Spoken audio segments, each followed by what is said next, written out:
Welcome to this week's episode of Esports Wrap. I'm your host, Michael Amorgan, and this week we're going to be talking about esports and the Olympics, the Asian Games, and it being a medal sport. When I say medal sport, I mean, you're actually winning a medal, like gold, silver, or bronze. Now, for a long time now, esports has been trying its best to get up there in the rankings so that people actually can say and with pride that they go to an esports event and to compete, or that they're watching esports or something along those lines. And I'll admit, some of these turnouts have been monumental, even like just dealing with one particular game in an esport. Just look at what happens with Overwatch with during the BlizzCon event. That was packed. There are League of Legends stadiums that are packed, Rocket League stadiums that are packed. Granted, these are not like stadiums just built for these games, but they're the places that they're being hosted. So the fact that they can fill a stadium, that's pretty impressive. Now, moving past that, and we have to keep in mind that these Asian Games and the Olympics and stuff like that, these are typically stadiums that are built to hold, well, Olympic level sporting events. That means these are much bigger than the typical sporting arena. To put it simply, these are generally bigger than what you'd find at your local football field. So, what we would do with esports, with the Olympics, we have to start somewhere. And that somewhere seems to be the Asian Games. And earlier this year, I think it was April, somewhere between April 17th and 19th. The Asian Games Committee decided, we'll host it. We'll host some events. And it seems that it's been taken just a little step further to really introduce it to the players. So, when it comes to Asian Games 2018, we're noticing that what seems the Pyeongchang 2018 Winter Olympic Games, there will be a demonstration sport taking part in an event called the Intel Extreme Master. Kind of weird name, right? But from what I'm reading, the event is a product of the IOC, so I'm guessing that's the International Olympic Committee. Well, the IOC's marriage that was consummated immediately with Intel and Alibaba. Alibaba, as we know, is going ham with sponsoring and trying to make esports a really big thing, not only in Asia but internationally. I'll get more to them in just a moment, though. Truth be told, there was an official 3-day courting period in September during the Asian Martial Arts and Indoor Games when esports demonstrated all their appeal, so much so that they ended up as the official program of the Asia Games in Hangzhou, China in 2022. Medal ceremony included. So that's leading up to having it start in 2018 as a demonstration, and then going to 2022 where they're going to be introducing several different things to it, with then hopes of it going to the 2024 Olympics, which are in Paris. There's still a lot more like detail underneath this though, so stick with me. So the qualifications for the Extreme Masters tournament apparently is open to any player in the world, including hackers. I'm not exactly sure what they mean by that. In order to qualify, one must only register for it during the current month and participate in the global online competitions. Also, a live event has been organized and planned for December in Beijing so that the top 2 Chinese qualifiers can compete against each other, and then in Pyeongchang against the rest of the world. So,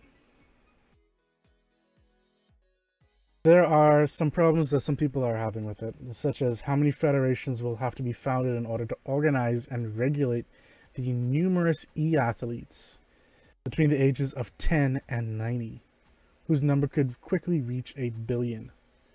Will it be possible to unite them under one Olympic roof, or will this prove as fertile soil for the production companies, which will organize their own competitions and Olympics?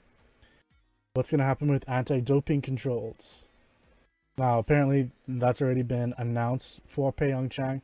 However, there will be e-doping controls. Well, will there be e-doping controls which will concentrate on searching for malicious software and preventing match fixing, since the virtual world comes with some negative sides as the real one? Not only that, but in order for esports champions, young people will also need to dedicate hours and hours of training and will therefore have no time to pursue other ambitions. In more developed countries, the interest for practicing traditional sports will probably be in decline. Maybe in the future more people will dictate their time, or to sports activities in the gyms or Sunday runs, as thousands of e-athletes will be in search of a little sense of relaxation. But again, that particular part, it comes as something that should be well known, that you can't just sit down and play games. You do have to go out, you have to eat right, you have to actually be physically fit, or at least be active, so that not only your body's right, but physical activity also keeps your mind clear and keeps you sharp, keeps your reaction sharp as well with your body. So, when we take a look a little bit further, now people are asking if esports can really be considered a sport, and what does it really mean for the sporting landscape? Now, I've kind of talked about this in the past, that traditional sports has taken some elements from esports. The teams have joined up with esports teams or sponsoring them or stuff like that, or even making their own teams. And esports has also taken from, traditional sports in terms of training regimens and actually building teams and leagues and stuff like that. So both are helping one another, and in this sense, yes, both are sports. It's just one is physical, one is a bit more mental, but still has some physical aspects to it. I probably said that wrong. One is more physical with a bit of mental, and one is more mental with a bit of physical. Now,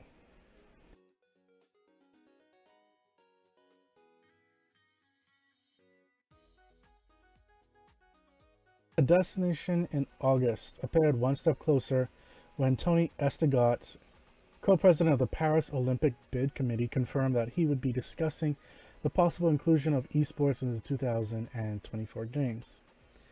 Now, when he expressed his skepticism as to whether esports could even be considered a sport with regard to physical activity and what it needs to be considered a sport, and the absence of international federation or a structure that will give us confidence, the IOC then came back, since they had discussed the development of esports, and they concluded that esports are showing strong growth, especially within the youth demographic across different countries, and can provide a platform for engagement with the Olympic movement. Not only that, but competitive esports can be considered as a sporting activity, and the players involved prepare and train with an intensity which may be comparable to athletes in traditional sports. But in order for it to be recognized by the IOC as a sport, The content of esports must not infringe upon the Olympic values, which means that there will be certain games that will not be playable. And further requirement for recognition by the IOC must be the existence of an organization guaranteeing compliance with the rules and regulations of the Olympic movement, such as anti-doping, betting, manipulation, etc. Betting has already become a thing with esports, so I'm not really too sure how that's going to work out. Then again, betting will happen regardless, so it's kind of But apparently that was also then followed a few days later by the IOC announcing that in partnership with one of its top sponsors, Intel, it will then come up with that whole Winter Olympics 2018 demonstration, where they will deliver 2 distinct gaming experiences to Korea in the lead up to Pyeongchang 2018. Masters Pyeongchang Esports Tournament featuring one of the most celebrated esports title of all time, which is StarCraft 2, and a separate exhibition featuring Ubisoft's action sports title Steep, The Road to the Olympics, an official licensed game of the Winter Olympics Pyeongchang 2018. A game I've actually never heard about until now. That's kind of weird. But whilst on the occasion, the IOC have stopped short of including esports within the games themselves.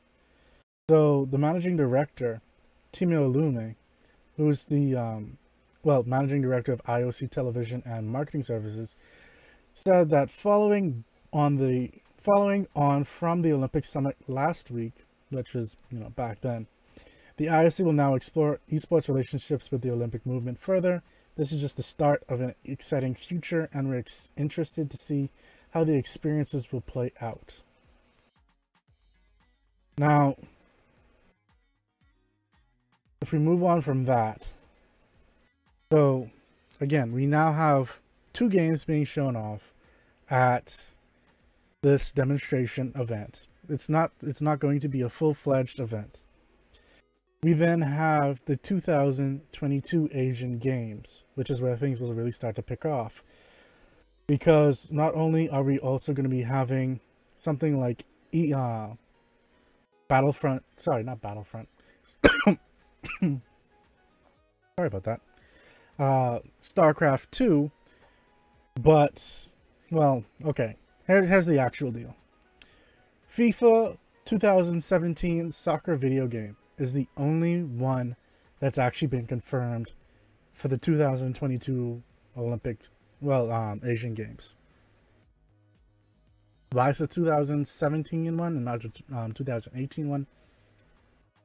I'm honestly not 100% sure, considering that it's still a few years away. Maybe they want to make sure that players are fully aware of how the games play, and so it gives them a long time to actually build up for it. But I think that's quite a bit of time, because when you consider that that's 5 years that this game is essentially going to be out, the game's going to be outdated by then. Like, it's only 2000, it's still 2017 now. We're going on 2018. And this is a 2022 games. There's going to be new consoles. So that's new hardware with better graphics, better performance, better speeds. There's going to be new games with a lot better graphics, a lot better controls, a lot better movement, a lot better strategy. I'm not quite sure how this is really going to pace up properly with what they're planning. But there are also going to be other games, such as StarCraft 2. Or at least so it's guessed, because they actually do say that it'll be a real-time strategy game. And of course, one of the most popular ones out there is StarCraft 2. Now, by that time, will StarCraft 3 come out and become a thing? I'm not sure. But that's more up to the game makers. But considering the fact that they have specifically stated FIFA 2017 they've actually confirmed that. StarCraft 2 might be the game that they actually decide to go with. And of course, it's going to be another multiplayer online battle arena game, or MOBA, which will either be League of Legends or Dota 2. I have a feeling it's going to be League of Legends, considering that Tencent is a really big, well, gaming company over in Asia, and they own League of Legends.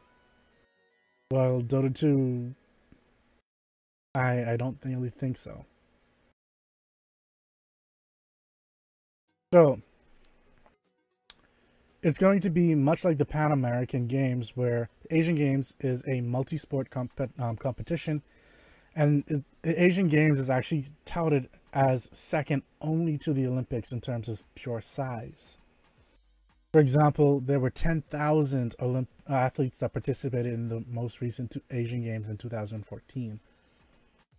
Now, along with the announcement that, esports inclusion at the Asian Games, the OCA announced that the partnership with Chinese sports internet company AliSports, or Alibaba, the subsidiary Alibaba, the Amazon or eBay of China,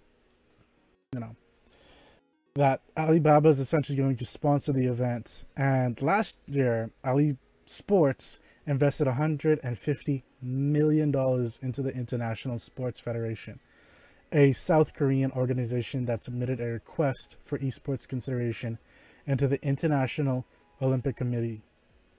The inclusion of esports in the Asian Games serves as a preliminary testing ground for the possible inclusion in the Olympics, and a sign that AliSports wants to be a huge player in esports.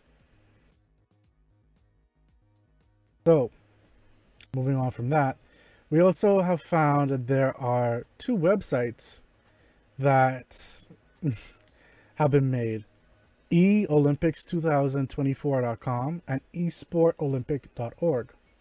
Both pretty much take you to roughly the same site, designed a little differently, but one of them actually links back, and it's mainly because neither of them are actually built up properly. They're all, it's for the most part just saying coming soon or will launch soon. The eOlympics 2024 one actually just says esports history is being made. It's beginning with the 2022 Asian Games, East Asia 22. Even though it then also, for the left-hand side, says eolympics2024.com. And that's essentially this website right here.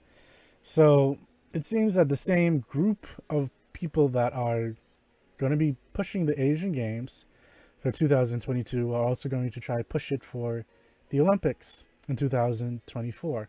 So there's already a sense of consistently going forward. We have a demonstration, we have a testing ground, and then we have the Olympics. Not only that, but the company that actually built this website seems to have some interesting ideas. They have a campaign that says ahead of the game, which is, and the target is to build brand awareness and traffic on various social media channels. They have some QR codes here that for the different social media channels that I haven't gone to as of yet. And then they have this other banner that says ahead of the game, where the global esport elite gets sorted, and then says Paris 2024, esportolympic.org. So for the most part, we've got some serious things here, then some serious build-up. Now, I do want to mention that esports, for the most part, have been sanctioned medaled sports already at the Asian Indoor Martial Arts and Asian Martial Arts Indoor, Lord, I forget exactly the name for it, but I mentioned it earlier on in the show. But essentially, that's already had esports. They've already given out medals there. Now, a smaller festival, that it is, regardless, it's still a part of the Olympic ecosystem. And it featured stuff like StarCraft 2, Hearthstone, Dota 2, and a few others. So the idea that the Olympics might host more than just these three basic games, FIFA 2, StarCraft 2, and probably League of Legends, you will probably find other games such as Hearthstone, Overwatch, a few other things like that that you find more in the competitive scene when it comes to esports.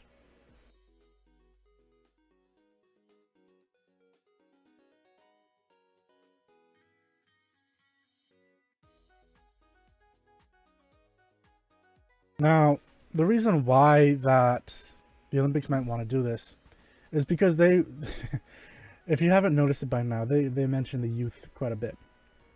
And they're really looking into bringing in millennials. And not only just as players, but as viewers. Because the Olympics, quite honestly, faced its first rating slip in more than a decade at the 2016's Rio Games. The primetime viewership for the 18 to 49-year-old age group was 25% smaller compared with the previous Olympics game, at least according to Bloomberg. And the inclusion of esports could help to address this, and they're considering that nearly 51% of esports fans are millennials, and at least some good percentage of that would want to take a look and watch at the Olympics, especially during that time period.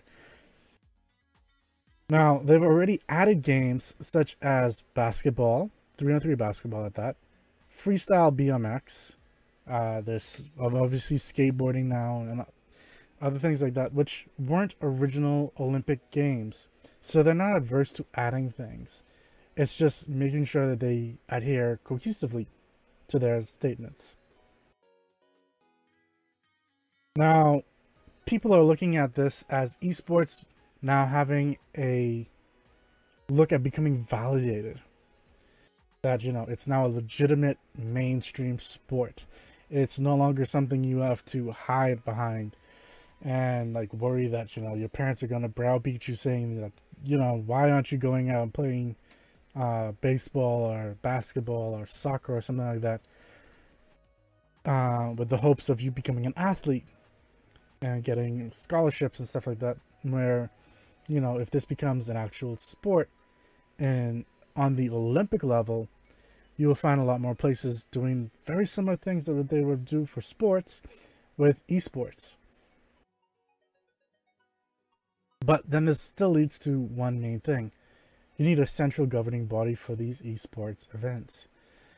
Currently right now we have a bunch of different esports tournaments and championships that are run worldwide, but no one is centrally managing them.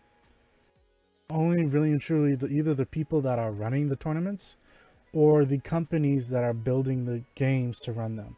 See Overwatch's League, or Hearthstone championship tours, or the third-party tournaments that happen. So, honestly, the gaming nucleus of esports, including an overview of popular esports genres and games, the influence of game publishers, and the spectrum of strategies that they adopt towards the respective sports scenes, and the role of esport event producers and tournaments they operate. Those are some things that we really need to start taking a look at. You're going to find more people moving over to esports jobs as well. Announcers, people who are doing the recording, so the videographers, people behind the cameras, the editors, like we mentioned earlier on in the show, you know, since it's computers, you need to make sure that these are not being maliciously infected to then alter a player's chances in the game, quote unquote hacking the game. So you need to make sure that these are not someone else's computers. You need to make sure that they don't have access to USB drives like that. They're not being tampered with. They have the proper security. They're locked down, preferably in a sandbox environment. You know, things that really help to make this credible Because yes, it is new, it is digital, and it's going completely off the paradigm shift from what was there before for the Olympics and sporting events on a whole when you come to things like that. So they're going to have to take a look at what current sporting events are doing with esports. I don't know what they're going to be doing with betting, but I know, like I mentioned earlier, that's been a big thing. I've mentioned that before in one of my previous shows. Betting, when esports gets to that level, will be hard to stop. It's already hard to stop now. So they have their work really cut out for them. I honestly don't know how to give any better suggestions than that. By the way, the company that, just so you know how serious this is, the company that is making the website for this Esports Olympics 2024 and Esports Asian Games 2022 website is called Media Control. They're the same company that makes websites for Adidas, Bear, L'Oreal, Sharp, Libresse, Lenovo, Nescafe, AIG, Samsonite, Clinique, Always, Carefree, Tele2, P&G, Kraft, MTV, Levi's, Maybelline, Johnson & Johnson, Nestle. You know, they've got some weight behind them. So it might be interesting to see. I mean, granted, their placeholder looks horrific and quite literally poor, shoddy work. But the website, I'm hoping looks a lot better. So if you do go to those websites, give it with a grain of salt until it's actually up. But now that I think about it, there are some people that are also complaining about esports becoming an Olympic event. And it's video gamers. Apparently they fear that their hobby will become too professional and spoiled by extra rules. How that would really affect hobbyist players, I don't quite see it, so it doesn't make a whole lot of sense to me. But if I read this article from thedailymail.co.uk, it's essentially saying that esports is growing fast, and that when was this? This was this month. More than 400,000 fans flocked to Beijing's Bird's Nest Olympic Stadium last month to watch the final of the World Championships of League of Legends, one of the most played video games on the planet. Esports is included to be a medal sport for the first time 2024 Olympic Games, like I mentioned. And let's see. This particular player, everyone in esports has a nickname. Yes. Apparently he's skeptical. I do understand people, and I've heard this complaint quite a lot, who say we are losing what esport is. It is supposed to be guys in jeans and t-shirts talking to their mates about video games. What? Apparently he's an esports commentator and veteran of the scene. There are people who feel like we are trying to be too professional. An American who has been involved in esports for nearly a decade said that for some, Olympic inclusion would help justify those from outside of what they do. But speaking in Shanghai at the tournament of the battle game Dota 2, Walsh added, "I am happy that people are interested in esports and want to include it, but I don't care if it is in the Olympics, as most people in esports don't." What? There are a lot of people that are looking to bring the Olympics, well, esports into the Olympics because they want that validation. But I guess there's always two sides to every coin, right? All the Olympic does is get people involved in a scene that they don't really understand, and they will put up certain rules and regulations that just don't fit. Okay, so they work for the Olympics. It's as simple as that. Another renowned broadcaster admitted that there was a split within esports over the push to put it on par with the 100-meter sprinting and other traditional Olympic disciplines. Personally, I think the Olympics will put too many restrictions on us. There are country-based esports teams, but that's not what makes esports strong. Added, saying forcing teams into nationalities would break up many current top teams apart. How does that even make sense? There are athletes that quite literally are from another country that move over to another country to be a part of their team. If the same kind of thing happens, I don't see how that breaks up a team. And typically it's better for teams to be together when they play games. Typically. It helps to really make things flow a little bit easier. But of course, you know, there are teams that do work separate and apart across different states and countries. But just go and play together when it's time. It's almost as simple as that. You join the team of the country that you want to be a part of.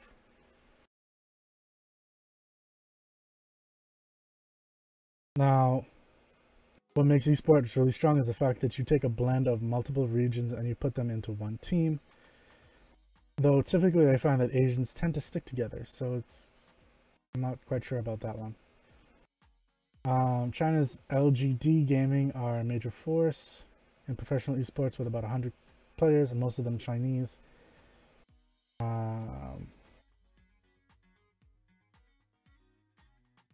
Honestly, I'm just hearing a bunch of nonsense with that. I hate to say it, but that does wrap up this week's episode of Esports Wrap. I am really looking forward to these events that come out. I'll be looking forward to the demonstration in 2018. I'll be looking forward to the start off event in 2022, and hopefully seeing a slew of games in the 2024 Olympic Games, not just 3 or 4, especially if, you know, there are multiple countries, because then that would really make it a nice international and worldwide type of event. You never know, you might find some interesting sets of players, much like the Jamaican or African bobsled teams. I don't know. Something may come along and surprise us. Either way, that's it for this week.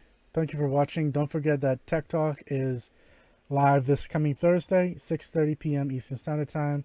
Esports Wrap will be back next week, Tuesday, 6:30 Eastern Standard Time. And until next time, I'm Michael Amorgan. Enjoy a cookie.